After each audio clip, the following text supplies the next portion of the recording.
만약 내가 이 책에 쓰여 있는 이 율법의 모든 말씀을 삼가 따르지 않고 영광스럽고 두려워할 이름 내 하나님 여호와를 두려워하지 않으면 여호와께서 너와 내 자손들에게 무서운 재앙을 내리실 것이니 곧 고통스럽게 계속되는 재앙, 극심하게 오래가는 병마를 주실 것이다. 그분은 내가 두려워했던 이집트의 모든 질병들을 내게 내리실 것이고 그 질병들이 내게 붙을 것이다.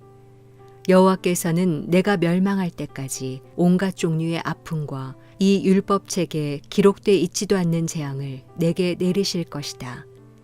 하늘의 별처럼 많았던 너희가 적은 수만 남게 될 것이다. 이는 내가 내 하나님 여호와께 순종하지 않았기 때문이다. 여호와께서 너희에게 선을 행하시고 너희가 번창해 수가 늘어나는 것을 기뻐하셨듯이 그분은 너를 황폐화시키고 멸망시키는 것을 기뻐하실 것이다. 너는 내가 들어가 차지할 그 땅에서 뿌리째 뽑힐 것이다. 여호와께서 땅 이쪽 끝에서부터 저쪽 끝까지 모든 민족들 가운데로 너를 흩으실 것이다. 거기서 너는 다른 신들을 너나 내 조상들이 알지 못했던 나무와 돌로 만든 신들을 숭배할 것이다. 그 민족들 사이에서 너는 내 발바닥의 편안함도 쉴 곳도 찾지 못할 것이다. 거기서 여호와께서 내게 염려하는 마음을 주시고 눈을 어둡게 하시고 또한 절망만을 주실 것이다. 너는 계속 마음이 조마조마하고 밤낮으로 공포에 시달리며 목숨을 이어갈 수 있을지 항상 불안하기만 할 것이다. 내가 아침에는 저녁이었으면 얼마나 좋을까 하고 저녁에는 아침이었으면 얼마나 좋을까 할 것이다. 내 마음을 가득 채울 그 공포와 내 눈이 보게 될 그 광경 때문이다. 여호와께서는 내가 다시는 가지 않을 것이라고 내가 말했던 그 이집트로 너를 배에 태워 보내실 것이다. 거기서 너는 남종과 여종으로 내 원수들에게 몸을 팔겠지만 아무도 너를 살 사람이 없을 것이다. 화요일 아침 기도회를 시작하겠습니다. 우리에게 허락하신 이 오늘 하루가 우리 인생에서 보석처럼 빛나는 하나님의 은혜가 풍성한 그런 하루가 되기 바랍니다. 삶에 어떤 특별한 이벤트나 또 놀라운 기적과 같은 일이 있어야 하지만 우리 삶이 빛나는 것이 아님을 우리가 겸손히 고백할 때에 하나님의 역사, 하나님의 동행하심, 하나님의 통치와 다스림이 임하는 귀한 하루, 그 복된 하루를 우리가 함께 꿈꾸며 그렇게 시작하는 아침이 되면 좋겠습니다. 오늘은 우리가 신명기 28장 58절에서 68절까지의 말씀을 함께 나누기 원합니다. 어제 우리가 나눈 본문에 이어서 오늘도 하나님께서 주신 그 율법, 그 계명, 그 법도를 따르지 않는 자들을 향한 하나님의 심판과 징계의 메시지가 담겨져 있습니다. 오늘 58절을 우리가 먼저 함께 보면 좋겠습니다.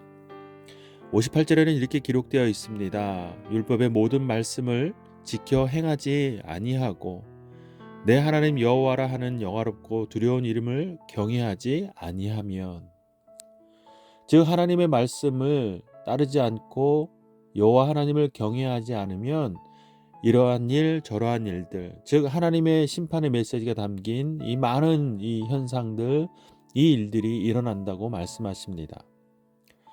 사실은 어떠한 징조나 어떠한 현상이 일어난다는 것보다 우리가 더 마음을 두고 주목해야 할 것은 오늘 58절에서 말씀하시는 하나님의 말씀, 하나님의 계명을 따르고 순종하는 것과 그 말씀을 허락하신 하나님을 경외하는 일, 그것이 얼마나 우리 인생 가운데 중요한지를 깨닫는 것이 먼저입니다. 우리는 성경을 읽다 보면 어떤 현상들에 대해 마음을 쏟을 때가 있는데 중요한 것은 그러한 일들이 일어나는 원인, 이유, 목적입니다. 오늘 하나님께서는 하나님의 말씀을 따르지 않고 하나님을 경외하지 않는 자들에게 주시는 내용들입니다. 그러니 우리는 우리 인생 가운데 하나님의 말씀을 따르고 경외하는 일이 가장 중요하고 최우선된다는 사실을 깨닫고 붙들면 됩니다. 그게 하나님께서 오늘 말씀을 통해서 우리에게 주시는 메시지인 것입니다. 일어나지도 않는 일들에 대해서 우리가 두려워하고 하나님의 성품에 대하여 왜곡하고 의심하는 것이 아니라 하나님께서 이런 일들을 통해서 이러한 징계를 하시는구나 라고 우리가 알 때에 이렇게 하나님 말씀 앞에 반응하고 따라야 하는구나 라고 마음에 새기고 다짐하면 됩니다. 그리스도인들은 마땅히 하나님께서 허락하신 그 말씀을 따라야만 합니다. 이제 우리에게 있어서는 율법이 예수 그리스도를 통하여 더 높은 차원의 또 자유함 가운데 우리가 누리게 되는 우리의 신분입니다. 그러나 그것이 자유함 속에서 망각해서는 안 됩니다. 우리가 구약 때 있었던 하나님의 율법을 100% 준행할 수는 없지만 오히려 하나님께서 예수 그리스도를 통하여 주신 그 하나님 나라의 복음의 메시지, 그 말씀을 우리 삶 가운데 순종하며 따라야 하는 것입니다. 그 중에 가장 중요한 것은 우리의 일상의 삶에서 하나님께서 하나님 나라로 우리를 다스린다는 사실, 우리가 하나님 나라에 속한 백성이라는 것, 그렇기 때문에 우리는 성경 말씀을 통해 주신 하나님의 그 말씀을 지키고 준행해야 한다는 것, 그것을 우리가 깨달아야 하는 것입니다. 두 번째로는 그것을 허락하신 하나님께서 우리 삶 가운데 참된 주인이심을 경외하고 인정하고 올려드리는 것, 그것이 우리 삶의 가장 최우선의 목적이요 삶의 가치라는 사실을 깨닫는 귀한 아침이 되기를 바랍니다. 오늘 여러분의 하루의 삶의 가장 중요한 계획과 목적은 무엇입니까? 그것보다 가장 먼저는 여호와 하나님과 함께 동행하는 삶, 그 하나님의 말씀으로 다스림 받는 삶, 그것이 오늘을 사는 우리 삶의 가장 최우선이요 가장 중요하다는 것, 다시 한번 믿음으로 반응하고 붙들고 시작하는 복된 아침이 되기를 주님의 이름으로 축복합니다. 자, 이제 각자 주신 하나님의 말씀을 묵상하고 오늘 하루를 하나님 손에 맡겨드리며 기도하겠습니다.